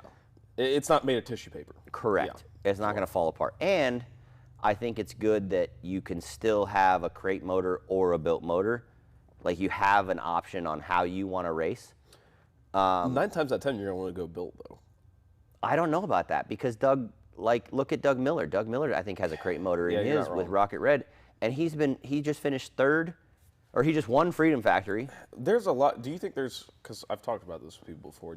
How many guys do you think that are running built motors are have not been fucked with, because I know guys for a fact have fucked with built motors in certain ways and found a way to make the seals still stay. I don't know. I can't answer that question, because I'm sure there's a lot that have been, but I think the way that the street stock rules are set up, I think there's like a weight break for built motor versus crate motor and something else. So like I think it's pretty competitive. Like you can have either or. Because I remember be pretty good. When I initially looked at the street stocks, everyone was like, "Oh, don't go. You got to go for a built motor." You know. Mm-hmm. Or they also did the same thing. They said, you know, you got to go for a built motor, and then the same thing was between body styles, like Camaro if you want faster but worse handling, and Monte Carlo if you want better handling but it's not as quick. That was always the thing I heard. But then I see, I think it was actually Cody. I can't remember who it is. Whoever is dominating out of Auburndale in the street stock class right now. I think it's Cody. I don't know. He's in a Monte Carlo in a crate motor, and he's winning like damn near every race. Yeah. So, I think it's just about the setup and who's driving. If you can drive a car, you can drive a car. You know, and that's going to be it at the end of the day.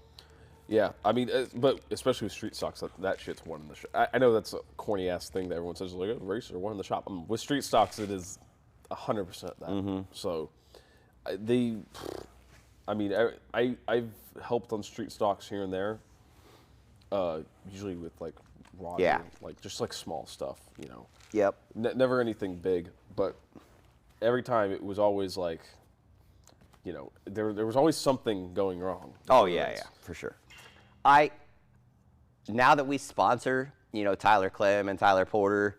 Sponsoring everybody. Beltman. Yeah, I mean, we have stickers on a lot of cars, and you know, mainly we don't do a ton of money sponsors. We just do, you know, discounts here, discounts there for powder work and that kind of stuff. Sponsor a podcast? Yeah, maybe.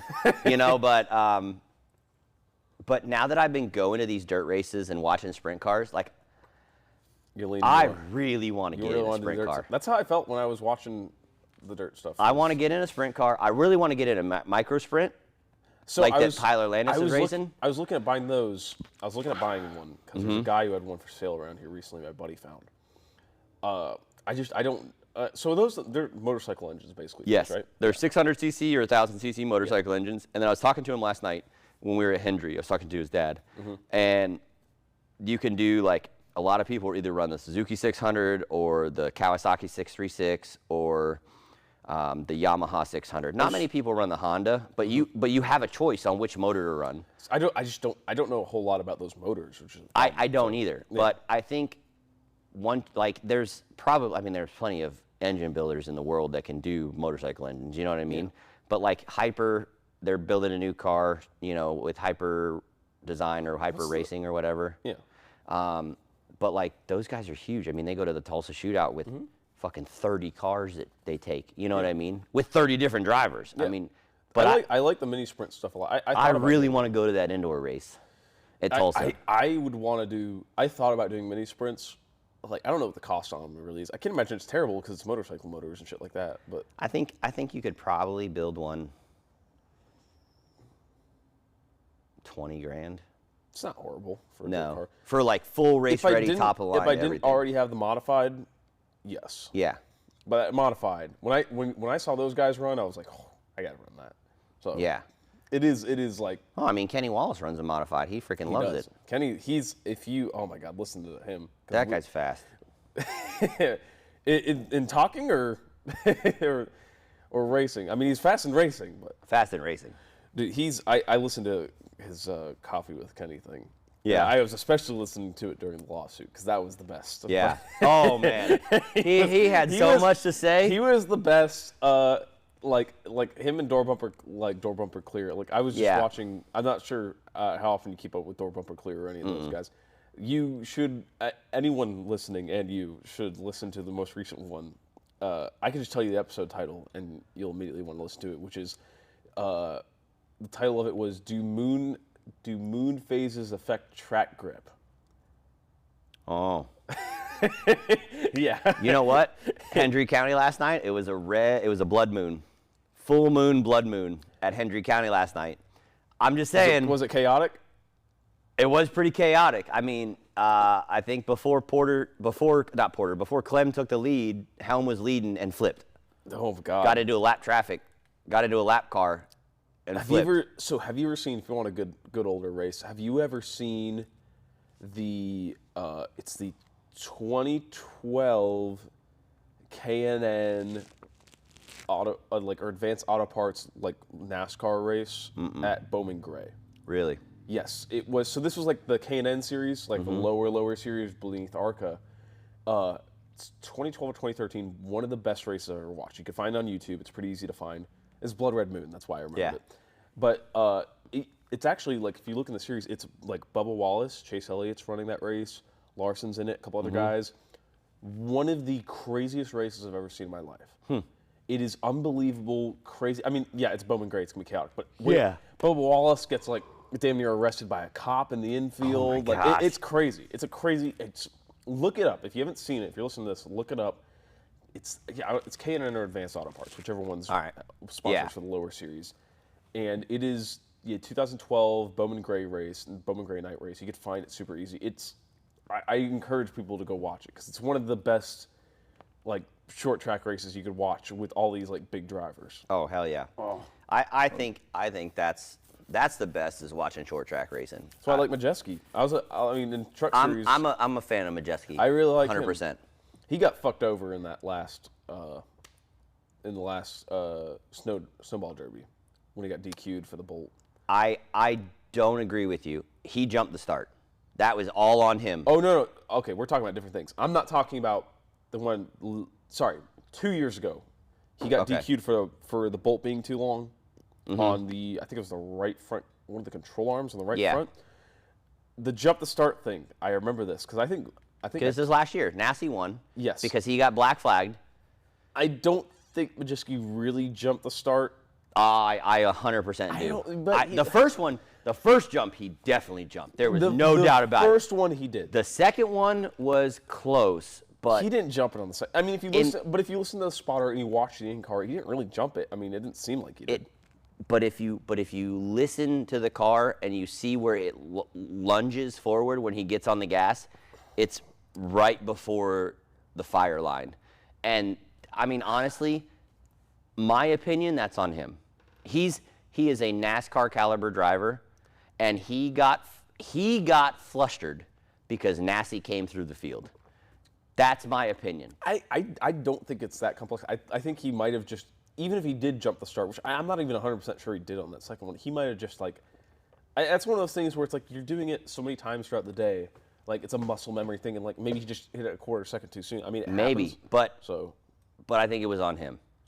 And honestly, I mean, Nasty deserved to win. He's been running up front, and he came from the back. He drove through the field. Oh yeah, no, he drove through it. I mean, he's one of those guys who he's been. I mean, shit, how long has he been racing at this point? Yeah, forever. And he's won everywhere. And he would have won the snowball 2 years prior, but they had the titanium in the brake. Yes. And that was some bullshit because the guys that told the freaking tech guys were people that used to be sponsored by Brembo or whoever it was that he was running. He's on top of it. I mean, like I remember when he won the Governor's Cup for the first time. Yeah. A few years ago. I was on my birthday. That's when he won the Governor's Cup. Oh, okay. We were all out of OCC. it was like me, Marty, and a bunch of other people were all hanging out at OCC, and they were all watching. They're like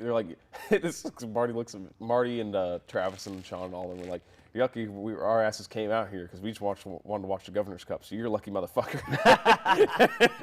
we don't dude. You're dragging us away from the Governor's Cup. So they all had it on their phone. We're all gathered around in the little side area watching it. But I think that was his first time winning it.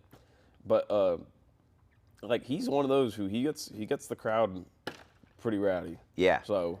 And I'll be honest that the race. I don't know if you saw the race at Citrus. This last UARA race at Citrus. I'm out of the loop, dude. You gotta catch me up. So they had like a whole thing where they did this thing where like, hey, guess the order of the winners, right? Who do you like a betting thing? Or? Yeah, they did it. It was Tyler Sonatag and Speed Racer Photos and the Sunshine, racing page. they put up like, guess who the top 3 are going to be, and they gave away like a $50 gift card and a hat and all this stuff. So I had guessed Allman, Nassie, and Webster. That was my order, right? Because Allman had just lost to Majeski. He had been running really, really good. Just lost to Majeski at the Rattler, which I think he should have won it, but he got caught with lap traffic, and I thought that was some BS, right? It happens, and it's racing, but I think I put that down. Well, the order ended up Webster, Nassie, Allman. But the way that Nassie raced Webster at Citrus was as clean as you could get. I mean, and they raced hard. I mean, Webster was on the outside, got the jump, and got in front of Nassie, and Nassie would be there, and then he wouldn't be there, and he would be there, and he wouldn't be there. It was great racing, and it was clean racing. Little bit of rub here and there maybe, but I've always been curious of whether he'd go back to ARC or not. Because he did fine for an ARC car. Yeah, I just think that it's a political thing for him. I think they have the money. They absolutely have the money. They have the funds to be able to go ARCA or truck racing or whatever they want. Yeah. I think it's just political at this point. I think they enjoy racing. They don't want to deal with NASCAR. Yeah, they don't want to deal fair. with that. I think they enjoy racing. They're competitive. They want to run up front. I mean, look at Tony Stewart. There's a lot of guys like that who's like, I just don't want to deal with this bullshit. Correct. And Tony Stewart's a driver. He went and learned how to race an NHRA car. We were just at the Gator Nationals. Mom, Dad, me, and everybody. That's awesome. Just there. We just saw Tony Stewart there. Yeah, I mean, the guy went and learned how to drive an NHRA car. He kicks ass. His wife kicks ass. They all kick he ass. never knew how to drive that. You know what I mean? And now he's at the top of the game because the guy's a racer. He wants to win. People forget that he was not originally a NASCAR. He was an IndyCar before he was a NASCAR. Nobody talks about that. Everyone just talks about him in NASCAR. No. Everyone forgets that. There's only certain people that race nowadays that are multi-talented and multifaceted in their driving abilities. Yeah, like Danica Patrick. Not Danica Patrick. Guys like Kyle Larson, right? Yes. Christopher Bell. I think Larson's probably the go-to best example. If you just look at like his, honestly, I think Hocevar is a better example than Larson. I don't know. I haven't seen Hocevar run dirt. He's great on dirt. So Did you ever see the? He was running he's running a late model race, and I love Bubba Pollard, but this was kind of Bubba Pollard's fault. They're both coming into 3. I can't remember what track they were at off the top of my head.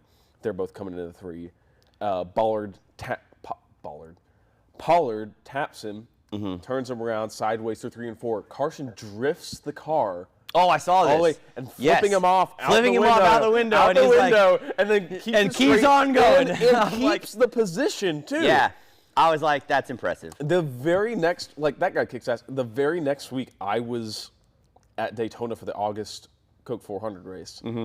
And he was doing a signing, which normally I don't really do that shit. And I was like, you know what? I want to get a Hocevar hat signed. I walk up to him, and I was standing at the hauler. I come up and say hi to him. I had a buddy with me who'd never been in a NASCAR race before. Yeah. But I was telling him about Carson. I'm like, hey, what's up, man? Shook his hand. I'm like, hey, so are you and Pollard good after that last week? Because I'm just curious. And he looks at me, and he's like, yeah, we're good. I'm like, no, you aren't. His response was the sound of someone who's he's still mad about it. I'm like, yeah, but I love Bubba. That was kind of his fault, though. I think. It definitely was. I think Hocevar is going to be. I mean, he kind of is going and being portrayed as that next Earnhardt style driver. I think he is. And I think he is. But at the same time, I feel like he's the kind of guy that he's going to race you hard. But he also understands that if he bumps you, he's going to get bumped back. He also, he's going to get the rubbing in the race. I mean, that's what racing is, and too many people got away from that. The people who don't like him, the biggest complaint these people have had about the new drivers, they don't have a fucking personality. It's like, yeah, but he's got a fucking personality. He's got a personality. That's always been the complaint about all the new drivers. Like, it's like white toast. No, they have no personality. They're just, pinky up. I'm in NASCAR. Yeah, me. Yeah. I always hate whenever they do their win reviews. They're like, car's good. Yeah, it drove good, and thanks the team, and thank God. Like, say something. Say Yeah, something no, different. Carson's hilarious. Like, and oh my God, dude, his victory celebration his is great. freaking burnout It's amazing. with the out the window. No, I mean, it helps that he's 6'2", I was or 6'4", clenching, or whatever he is. I was clenching because I thought he was gonna pull a Connor and fall out and break his fucking collarbone.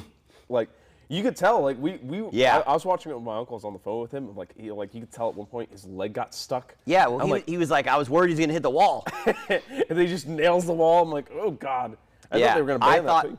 I thought that was the best celebration I've seen in a long time. That was great. And I give it to NASCAR for not banning it, because then he did it in the truck race. Yeah. After he won the truck race. Admittedly, in a less dangerous way. Yeah, he got out of that one a little bit better. Not in a way that we're terrified whether he's gonna snap his neck. Correct. Yeah, that one was a little better, a little easier. Which is funny because remember they banned Larson for doing the whole wheel out the window thing. Yes, years for ago. taking the steering wheel off. It's like you're gonna ban that, and we're gonna ban whatever. Who Yeah. cares? Like it's But fine. I definitely think there's some good options and some good action going on right now. I think he's gonna be the big one. I think he's going to be the big driver for the next 10, 15 years. Yeah. Yeah, for the record, I was saying this years ago, and nobody believed me. They're like, "Who's some Truck Series kid?" I'm like, nope. I remember when. And I think he's got a really good sponsor in Chili's. I think they're putting a lot of money behind him. I do, and I'm obligated to say that he also has Spectrum as a sponsor because my mother has worked for Spectrum for 30 years. Oh, okay. So she loves him because of that. But yes.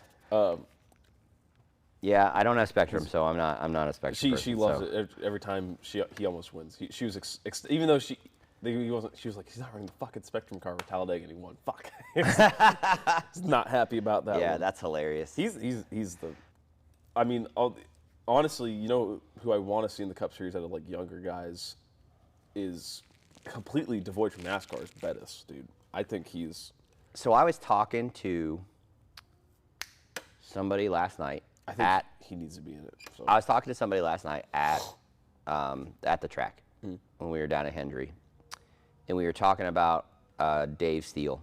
Yes. We just happened to talk about, brought it up as far as Dave Steele and Troy, who used to be. Troy's great. He's a wheelman. I raced with Troy in go-karts way back in the day. You know what I mean? Once at Bushnell, and I got fucking smoked. Yeah, I mean, like.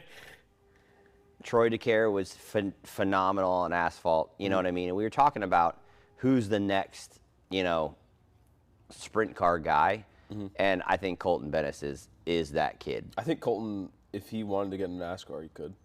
Oh yeah, well, I mean he's got the money. I think the talent-wise, he definitely has. He's a driver. I think he would, and he has no fear behind him. Yeah. I mean, he might have fear and he doesn't show it, But the fact that he's been able to get into so many different cars owned by different people. He's the youngest USAC. He had the youngest USAC debut since Jeff Gordon. Yeah, Tell me that guy can't get in the NASCAR. I mean, come on. The kid can drive. Yeah, exactly.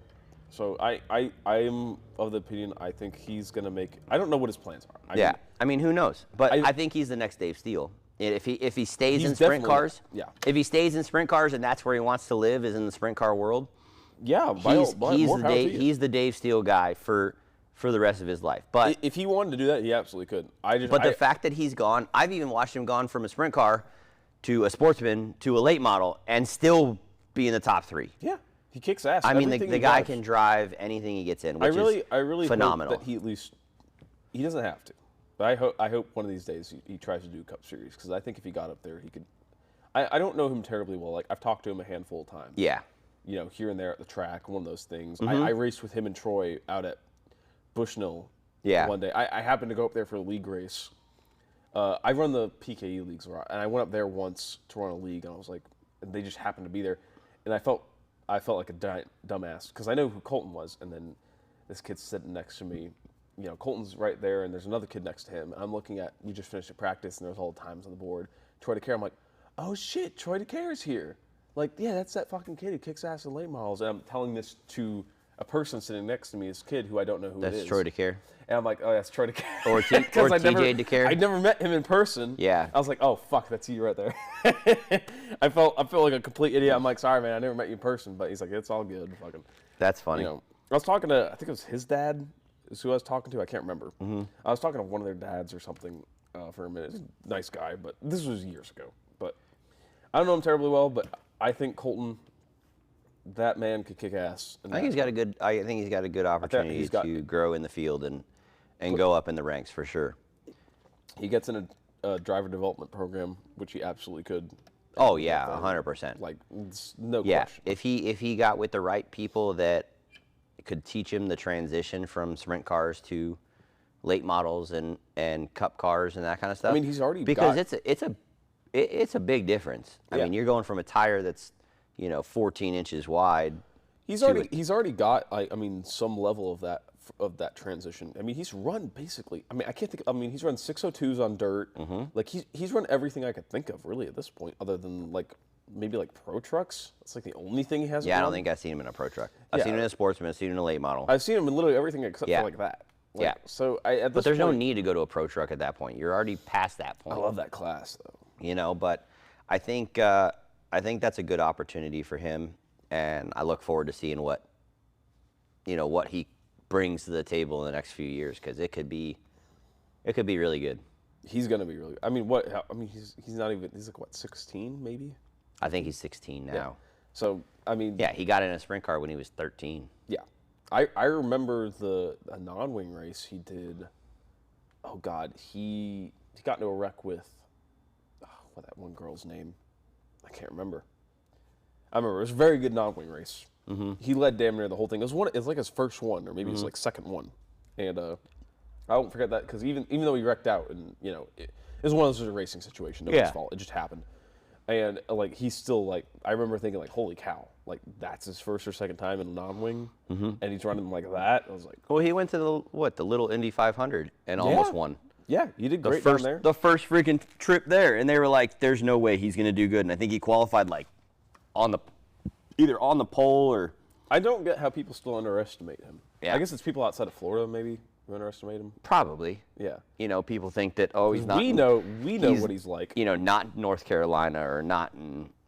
Yeah, he's not in that area. In the area of like, racing world, whatever. Yeah, which again, why I don't know why you think this isn't the area of racing world, but I mean, this is racing world. This is racing world. Yeah.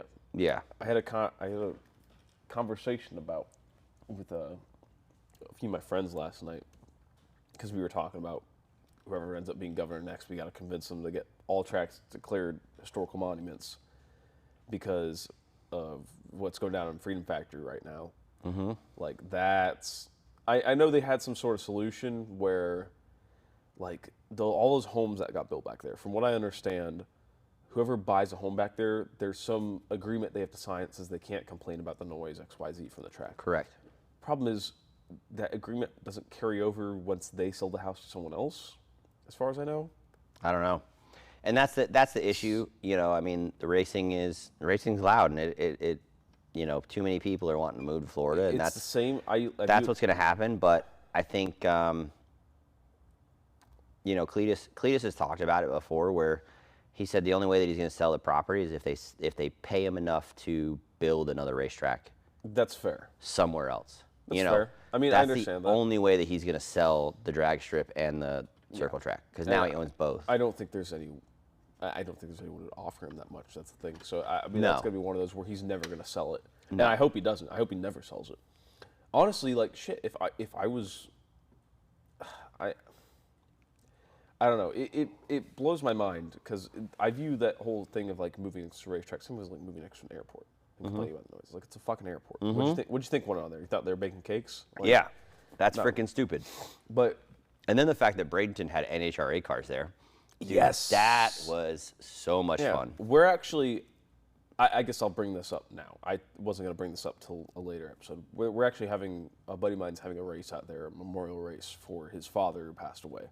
Doing a whole drag strip night. His father was very big in the drag racing world. So, and they're going to come on soon and talk about all that. But I actually went to one of their drag races a month or two ago, and dude, because I didn't spend much time at the drag park, but most of the time I was spent at the oval track. But man, they have all the guys down there. Victor's done a great job redoing that track, making everything better. It's amazing. I mean, he's paved a bunch. I just hope that this doesn't get shut down because of some stupid like. Some freaking Karen that wants to go in there and complain and It's cause gonna a happen. stink. You're gonna get someone who moved down from fucking New York or somewhere. Who thinks that it's their right to not have to listen to race cars and be like, dude, shut the hell up. Again, it's the same argument. You know, as I've said, people moved over next to the airport down there. It was like you moved next to a fucking airport. What do you think went on? Yeah, so, you're gonna get played. But I think if all tracks got declared historical monuments, then that fixes the issue because they can't tear them down. Correct, but there's an issue. The only part that's declared like for showtime is the column. The column. Yes, I was talking. I know, but I want to make it so that track itself is declared. Correct. Which that I would think be is better. which I think is very reasonable. Mm-hmm. Whatever governor ends up, whoever. Ends I mean, up what are they really going to build there? There's nothing else to build there. No, you can't put another road in. Especially with Showtime. It's there's no space. I mean, the only thing you could do with Showtime would be to turn it into more, shop space. Yeah, I'm more worried about Bradenton. Because they're building too many houses Yeah, around. because that place is exploding when it comes to people moving down there. Like the amount of work, like the company I work for just opened up a location down in Sarasota because there's so much shit going on down there. Oh yeah, like so many houses being built, so much new construction, so much service. Every farmland or like person that had 5 acres, 10 acres, 15 acres down there, it's all for sale. You can just go down 64. Like I said, I'm worried about I'm worried about down there more than I'm worried about like Showtime or New Smyrna. Like New Smyrna, I'm not really worried about. New Smyrna's not going anywhere. Yeah, they got NASCAR sanctioning. I'm not worried. Citrus isn't going anywhere because it's next to an airport. Yeah, they're next to an airport, and it's always weird that Citrus has a noise curfew, but Showtime doesn't. Yeah, it's always weird because they're not really near anything. I don't understand that either. Well, I mean, Citrus is kind of near some houses. Like if you really not compared to Showtime.